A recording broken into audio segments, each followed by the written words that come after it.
보호자님들 안녕하세요. 우리 아이를 이해하기 위한 학생 정서행동 특성검사 결과를 잘 받아보셨나요? 학생 정서행동 특성검사는 교육기본법, 학교보건법, 학교폭력 예방 및 대책에 관한 법률 등에 의해 실시하는 전국 단위 검사로 초등학교 1학년과 4학년, 중학교 1학년, 고등학교 1학년 학생을 대상으로 합니다. 학교에서 신체 발달 정도는 학생 건강검사로 확인하듯이 학생 정서 행동 특성 검사는 학생의 성격 특성과 정서 행동 발달 정도를 평가하고 성장 과정에서 흔히 경험하게 되는 인지, 정서, 사회성 발달 과정의 어려움을 조기에 평가하여 신속한 도움을 제공하기 위해 실시하는 선별 검사입니다. 이 검사를 통해 우리 아이의 정서 행동, 성격 특성을 더 잘 이해해보고 싶으셨을 텐데요. 검사 결과에 사용된 용어가 조금은 낯설게 느껴지셨을 수도 있을 것 같습니다. 그래서 지금부터는 검사 결과에 대한 다양한 궁금증을 하나하나 살펴보겠습니다. 아이의 학생 정서 행동 특성 검사 결과지를 보니 T점수라는 게 있네요. T점수가 무엇을 말하는지 모르겠어요. T점수가 높은 것이 좋은 것일까요? T점수는 자녀를 같은 학년, 같은 성별의 학생들과 비교했을 때 해당되는 각 특성이 어느 정도 수준인지 알아보기 위한 표준화 점수입니다. 모든 학생의 결과 점수의 평균을 50점, 표준 편차를 10점으로 각각 변환한 점수인데요. 이렇게 변환하여 표준화된 점수를 만들면 자녀의 특성이 평균보다 높은 것인지 낮은 것인지 객관적으로 파악할 수 있습니다. T점수의 평균은 50점입니다. 그렇기 때문에 T점수가 50점보다 높으면 해당되는 항목의 점수가 평균보다 높다는 뜻입니다. T점수가 50점보다 낮으면 해당되는 항목의 점수가 평균보다 낮다는 뜻이겠죠? 예를 들어 정서 행동 문제의 T점수가 38점이라면 같은 학년, 같은 성별의 학생들의 평균 점수 50점에 비해 낮은 점수라는 의미입니다. 그러면 아이의 정서 행동 문제가 동일한 학년과 동일한 성별에 비해 낮다고 해석할 수 있습니다. 또 예를 들어 우울, 불안의 T점수가 90점이라면 같은 학년, 같은 성별의 학생들의 평균 점수 50점에 비해 상당히 높은 점수라는 의미입니다. 그렇다면 이 경우에는 자녀분의 우울, 불안 문제가 해당 학년과 성별에 비해 높다고 해석할 수 있겠죠. 아이의 검사 결과를 보니 집중력 부진 문제가 95%로 나타난다고 나왔는데 어떻게 해석하면 좋을까요? 앞에서 설명드린 T점수는 평균 점수인 50점보다 높고 낮음만을 해석할 수 있었습니다. 이것만으로는 자녀의 정서 행동 문제를 판단하기 어렵습니다.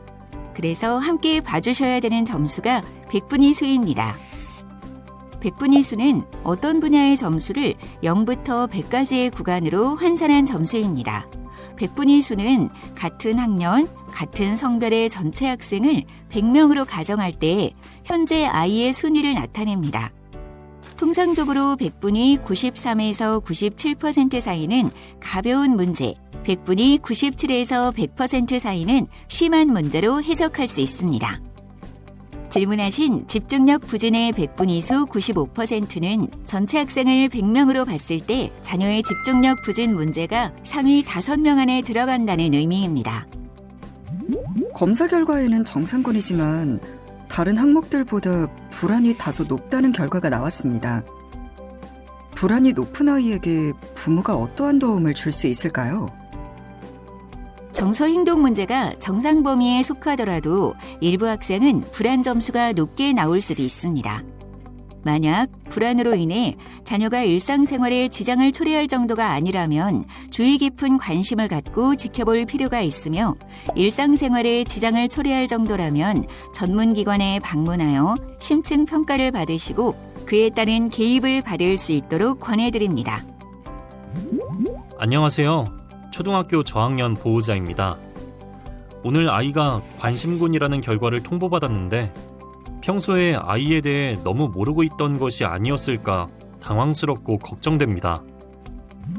학생 정서 행동 특성 검사는 초등학생의 경우 학생의 최근 3개월간의 정서 행동 문제를 보호자가 평가하는 선별검사입니다. 선별검사는 다양한 영역을 포괄적으로 평가하기 때문에 자녀의 현 상태를 명확하게 알아보기 위해서는 전문가의 면담과 정밀한 평가가 필요합니다. 다만 학생 정서행동 특성 검사의 점수가 높게 나왔다는 것은 자녀가 또래에 비해 정서행동 문제로 일상생활에 어려움을 겪고 있을 가능성이 높다는 것을 의미합니다. 학교에서 더 면밀하고 객관적인 검사를 받을 수 있도록 외부 전문기관을 안내드립니다.